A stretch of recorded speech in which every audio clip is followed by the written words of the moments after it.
جی اگلا ہمارے ساتھ کامران بھائی ہیں. یہ کہتے ہیں کہ جی میری درخواست ہے کہ آپ ماشاءاللہ آپ کی جو نصیحت بیانات ہم بہت شوق سے سنتے ہیں، لیکن یہ ایک بڑا اچھا ان کی سجیشن بھی ہے اور گزارش بھی.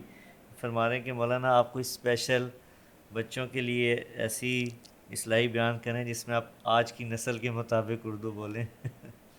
گویا کہ ان کا اشارہ جنزی کی طرف ہے جی.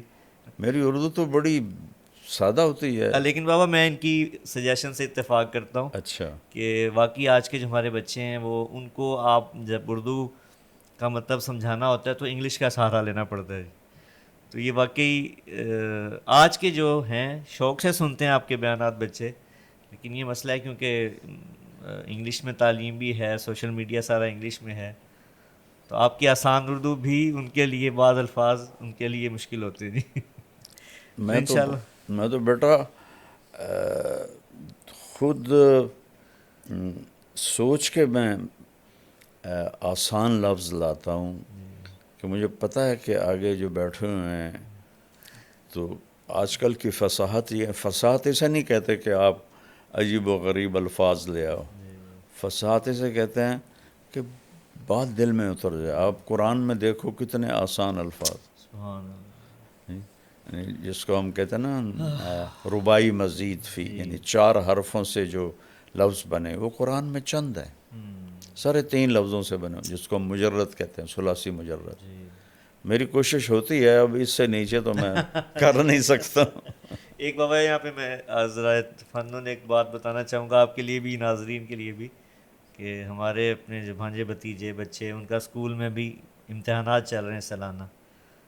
تو ہمارے بھانجا وہ بتا رہا تھا کہ ایک سوال آیا، عجائب گھر اردو میں آیا کہ اس کا عجائب گھر کا مطلب بتائیں.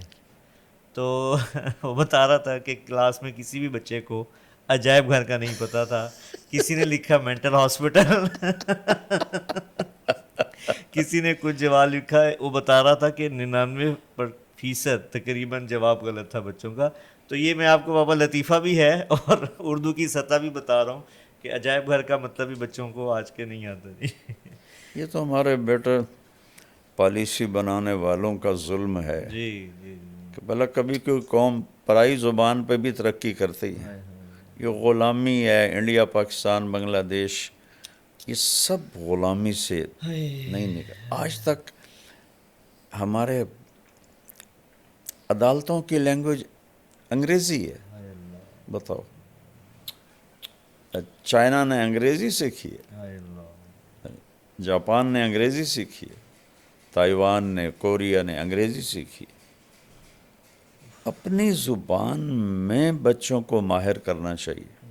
1917 میں لینن نے روس فتح کیا، اور صرف 1924 میں وہ مر گیا. 7 سال جی اس کو ملے. اس نے پہلا کام یہ کیا کہ جتنا سائنسی علم تھا سارا رشین میں ٹرانسلیٹ کروایا، اوپر کھڑے ہو کر، اور پھر اپنے بچوں کو پڑھایا. اور امریکہ کے بعد وہ دوسری ایٹمی طاقت بن گیا. تو پہلے آپ انگریزی سیکھو، اردو کو انگریزی میں بدلو، پھر انگریزی کو سمجھو. یہ تو بچوں کو مصیبت میں ڈالنے والی بات. لیکن نکار خانے میں طوطی کی کون سنتا ہے.